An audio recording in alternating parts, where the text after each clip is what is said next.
Are you ready for Making Tax Digital?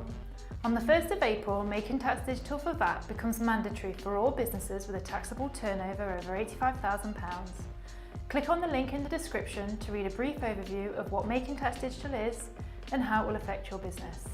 By reading the article, you'll learn that Making Tax Digital is the requirement to hold digital records on functional compatible software, that all businesses with a taxable turnover over £85,000 will have to submit their VAT return electronically to HM Revenue and Customs through approved software, and you'll also be able to see our checklist to see whether you are ready for Making Tax Digital.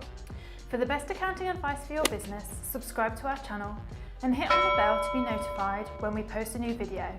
And don't forget to share it with your fellow business owners.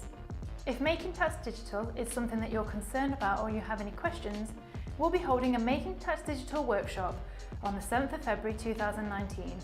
Find more information in the description below. I look forward to seeing you in the next video.